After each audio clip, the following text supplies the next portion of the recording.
नाज़रीन, लाहौर दे विच दाता दरबार ते रमज़ान मुबारक ते इतकाफ दा वधिया इंतजाम किया गया है। 1500 तो वध बंदे इतकाफ कर रहे हैं। तो मजीद जानने मलिक मुश्ताक को जो दाता दरबार ते मौजूद ने। जी मलिक, सानू आगाह करो की तफसीर तुहाडे कोल। रमजान मुबारक के जब दाता गंज बख्श अली हजवेरी रहमतुल्लाह दे दरबार से शहर इतकाफ सज चुकिया है। बड़ी तादाद जो लोग इतने आए ने जिन्होंने इतकाफ से बैठना है और लोग चाहते हैं कि नवेकले होके दुनिया तो वक्रे होके अपने रब की इबादत करिए। चूंकि इतने लिस्टा ला दी गई सी और बड़ी तादाद लोग इतने मौजूद ने, चूंकि छोटे छोटे केबलों के उन्होंने नंबर अलाट किए हैं। मैनेजर इतकाफ करने वाले इस वक्त मौजूद ने, इन्होंने गल करते हैं। सर दसना कितनी तादाद है अज? इस दफा जी 1800 के करीब जोड़े ने ना मुतकिफ इतकाफ की सादत हासिल कर रहे हैं। इन्हों का जोड़ा स्क्रूटनी का अमल होंगे वो असी माह शबान तो शुरू कर दें ते 10 रमजान तक जारी रहता। उस तो बाद असी लिस्टां वगैरह लगा दें। अज उन्होंने लिस्टां के मुताबिक 1800 के करीब मुतकिफ इधर तशरीफ लिया चुके हैं। इन्हों के खाने पीने का इंतजाम जो दाता दरबार च ही किया जाता है।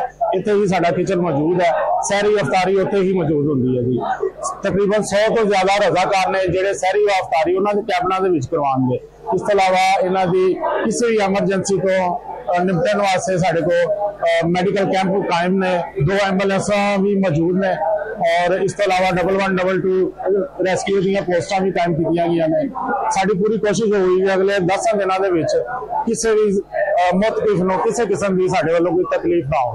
सर कितनी तादाद लोगों ने दरखास्तां दी सी?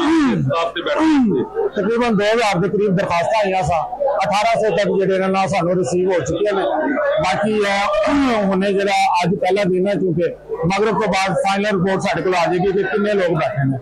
मैक्सिमम जो है ना 1700 साढ़े 1700 तो लाजमी होंगे। आपकी गल सुनी और दसते चलिए कि इतने आने वाले वो लोग जो दुनिया तो नवेकले होके अल्लाह की इबादत विच रहना चाहते हैं और 10 दिन के इतकाफ में बैठेंगे। बड़ी तादाद लोग मौजूद ने जोड़े इतने आ रहे हैं। मुख्तलिफ केबल बनाए गए हैं। केबलों के नंबर अलाट किए गए हैं और नंबरों के नाल उन्होंने आमद का सिलसिला उन्होंने जारी है।